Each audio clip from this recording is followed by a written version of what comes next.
அன்பிற் சிறந்த அருமை காயல்பட்டினம் வாழ் பொதுமக்களே, இந்திய தேசிய காங்கிரசினுடைய தேசிய நெஞ்சங்களே, இன்றைய தினம் வெகு எழுச்சியாக வெகு விமர்சனையாக நமது மாவட்டத்தினுடைய தலைவர் அருமை தலைவர் எம்எல்ஏ ஊர்வசி அமிர்தராஜ் அவர்களுடைய ஆணையின்படி அவர்கள் காயல்பட்டினத்தில் காங்கிரஸை எழுச்சியுடன் வளர்க்க வேண்டும் என்ற நோக்கத்தில் காங்கிரஸ் காயல்பட்டினத்தில் உள்ள பெரியவர்களை சந்திக்க இருக்கின்றார்கள்.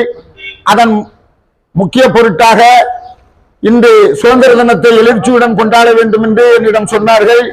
அந்த அடிப்படையிலே காயல்பட்டினம் புறநகர் ஏறத்தாழ ஒரு 12 பூத் இருக்குது. அதற்கு தலைவராக திரு ரஜினி முருகன் அவர்களை இங்கே நியமனம் செய்திருக்கின்றோம். அவர்கள் மிக்க எழுச்சியுடன் இப்பொழுது நமது கட்சியை வளர்த்து செயல்படுத்திக் கொண்டிருக்கிறார்கள். இந்த இனிய விழாவிற்கு நமது காங்கிரசினுடைய மூத்த தலைவர் இந்த கொடியினை ஏற்ற இருக்கிறார்கள்.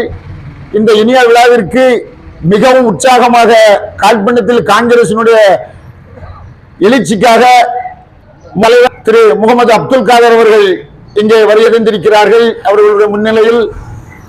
அதுபோல திரு ராஜையா, காயல்பட்டினம் என்று சொன்னாலே புறநகர் என்று சொன்னால் ராஜையா தான். ராஜையா உன்னுடைய ஒரு எழுச்சி. திரு பசீர் காக்கா அவர்கள் எப்பொழுது கூப்பிட்டாலும் உடனே எந்த கூட்டம் என்றாலும் வருவார்கள். அதுபோல பழக்கடையை பசீர் அவர்கள்,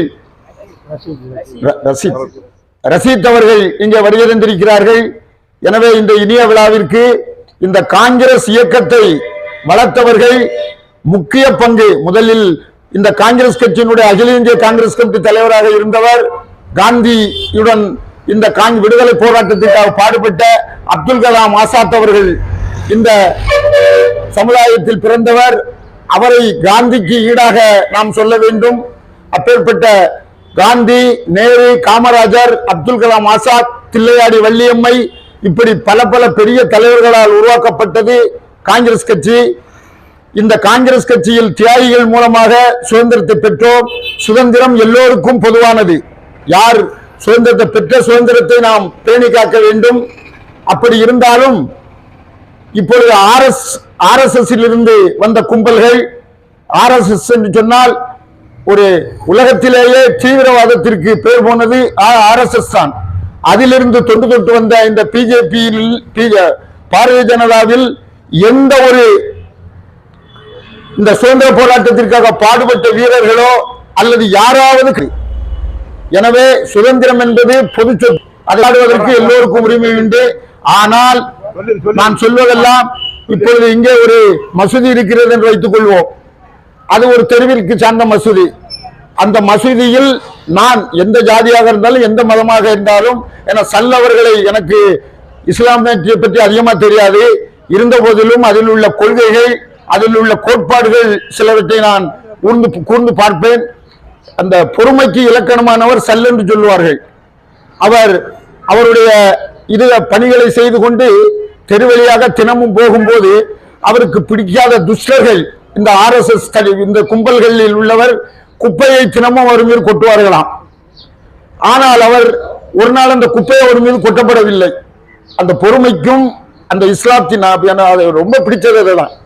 அந்த குப்பையை கொட்டவில்லை என்று சொன்னவுடன், ஏன் தினமும் குப்பை விழுமே, இன்று ஏன் விழவில்லை என்று சொல்லி அந்த குப்பை 3வது மாடியிலிருந்து தட்டிய குப்பைக்கு 3வது மாடிக்கு ஏறி போய் அவங்க சோமில்ல படுக்கையிலிருந்து எழும்ப முடியாம படுத்திருக்கிற அந்த ஆளு. ஏங்க நீங்க தினமும் கொட்டுவீங்களா, இன்னைக்கு உங்களுக்கு ஏன் முடியல, நீங்க எழும்புங்கன்னு சொல்லி அந்த அளவுக்கு அந்த நபிகள் நாயகத்தினுடைய அந்த அமைப்பு, பொறுமை, அந்த இதுகளெல்லாம் கொண்ட இந்த காயல்பட்டினம் வாழ் பெருமக்கள், காங்கிரசுக்கு நீங்கள் இப்பொழுதும் ஆதரவு கொடுக்க வேண்டும், காங்கிரஸை வளர்க்க வேண்டும். அடுத்து ஒரு நல்ல நிலையான ஆட்சி, எந்தவித ஜாதி மத பேதங்கள் இல்லாத ஒரு நல்ல அரசு அமைய வரும் காலங்களில் காங்கிரஸை நீங்கள் ஆதரிக்க வேண்டும் என்று கேட்டுக்கொண்டு, வாழ்க வாழ்க சல்லவர்கள் வாழ்க, வாழ்க வாழ்க காயல்பட்டினம் பெருமக்கள் வாழ்க, வாழ்க வாழ்க வையகம் வாழ்க, வாழ்க வாழ்க இந்திய தேசிய காங்கிரஸ் வாழ்க என்று கூறி விடைபெறுகிறேன். நன்றி, வணக்கம். எல்லாருக்கும் 78வது சுதந்திர தின நல்வாழ்த்துக்கள். அம்பேத்கர் என்ன சொன்னாருன்னா, அவன் சுதந்திரம் மறுக்கப்பட்டுச்சுன்னா நீ போராடிதான் அவன் சுதந்திரத்தை வாங்கணும் அப்படின்னு அம்பேத்கர் அவர்கள் சொன்னார்கள். சட்டத்தை எழுதின அம்பேத்கர் அவர்களே என்ன சொல்லியிருக்காரு, உனக்கு சுதந்திரம் மறுக்கப்பட்டால் நீ போராடிதான் சுதந்திரத்தை பெற வேண்டும் என்று. ஆகவே இன்னைக்கு வகுப்பு வாரிய சட்டம் அப்படின்னு ஒண்ணு புதுசா கொண்டு வந்திருக்காங்க. இன்னைக்கு அயோத்தியில பார்த்தோம்னா ராமர் கோயில்ல அங்க அரங்காவலர் குழு வச்சிருக்காங்க. அதுல ஏதாவது ஒரு முஸ்லீம் அணி நியமிச்சியா, எல்லாமே அது இந்து மதத்தை சார்ந்தது, அதனால இந்துக்கள் மட்டும்தான். ஆனா இன்னைக்கு வகுப்பு வாரிய சட்டம்னு பார்த்தா இதுல இந்துக்கள் தான் இதுல தலைவரா இருக்காங்க.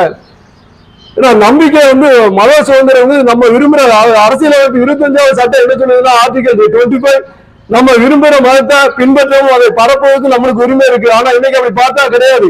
வகுப்பு வாரிய சட்டம் கொண்டு வந்து அதுல முஸ்லீம் உள்ள அமைப்புக்குள்ள இந்துக்களை கொண்டு தலைவர்கள். இது எவ்வளவு பெரிய ஒரு முட்டாள்தனமான செயல். இதை நீதிமன்றங்களும் இதை வன்மையாக கண்டிக்க வேண்டும்.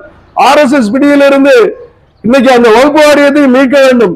ஆகவே முஸ்லீம்கள் முகமது என்ன சொன்னாரு, நான் முதலில் ஒரு இந்தியன் அப்பொழுதுதான் முஸ்லீம் என்று அவர் சொன்னார். அப்படிப்பட்ட சொன்னவரே RSS கார ஒரு தனிநாடு கேட்க போராட வைத்தார்கள். அதே மாதிரிதான் இன்னைக்கு வகுப்பு வாரிய சட்டம் சொல்லி இன்னைக்கு இந்தியாவோட முஸ்லீம்கள் வாழ முடியாத ஒரு இன்னைக்கு மத்திய அரசு கொண்டு வந்திருக்க வகுப்பு வாரிய சட்டத்துல 40 திருத்தங்கள் கொண்டு வந்திருக்காங்க. ஆனா 10 திருத்தங்கள் தான் பண்ணணும். அரசியலமைப்பு சட்டத்து பிரகாரம் 10 திருத்தங்கள் தான் பண்ணணும். ஆனா இது என்னன்னா, இன்னைக்கு அரசியலமைப்பு சட்டத்தையே மாத்திரைக்கு 40 திருத்தங்கள் கொண்டு வந்திருக்கான்.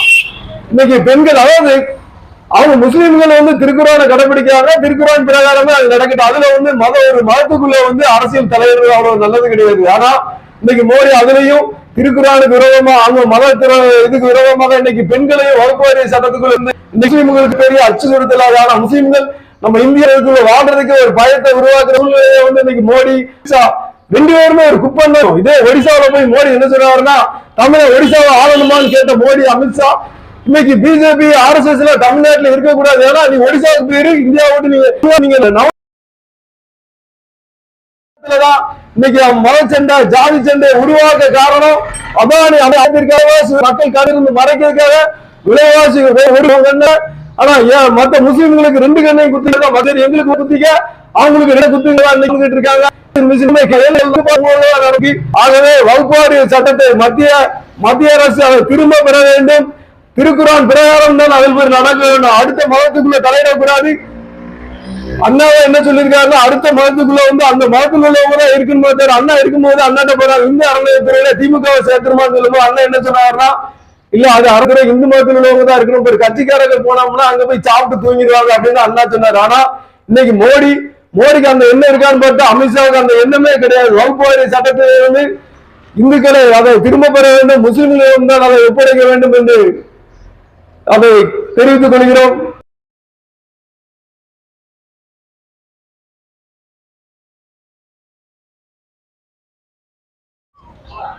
அளவற்ற அருளாலும் நிகரற்ற அன்புடையுமாகிய எல்லா வல்ல இறைவனுடைய பேருதவியால் காயிப்பட்டணத்தில் நகர காங்கிரஸ் கமிட்டியின் சார்பில் புதியதாக தேர்வு செய்யப்பட்டுள்ள புறநகரனுடைய நகர செயலாளர் எனது அருமை நண்பர் முருகன் அவர்கள் தலைமையிலே நடைபெறுகின்ற இந்த இந்திய தேசிய காங்கிரஸ் கட்சியினுடைய இந்தியாவினுடைய 77 ஆண்டுகள் நிறைவு பெற்று 78வது ஆண்டு அடியெடுத்து வைத்திருக்கின்ற இந்த நல்ல நாளில் காயிப்பட்டினத்திலே நல்ல உள்ளங்கள், நாம் ஒரு இந்தியன் என்ற அடிப்படையில் இந்த நிகழ்ச்சி மிக சிறப்பான முறையில் நேற்றே தான் நம்மளுடைய முருகன், கோமான் புதூருடைய முருகன், புறநகர் வார்டுடைய செயலாளர், அருமை நண்பர், நல்ல தொண்டர்,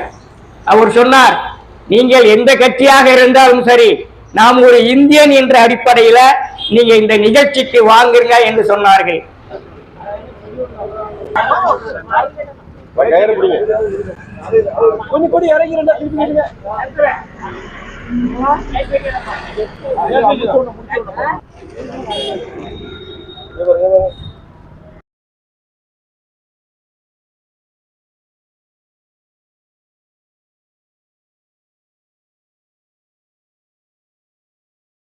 பிரார்த்தனையும் நன்றியினை தெரிவித்துக் கொள்கின்றோம். அஸ்ஸலாமு அலைக்கும் வரஹ்மத்துல்லாஹி வபரகாத்துஹு.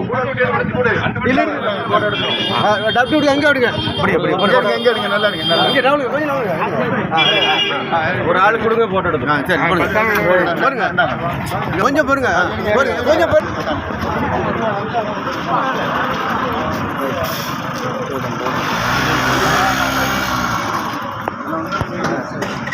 இவங்க கையில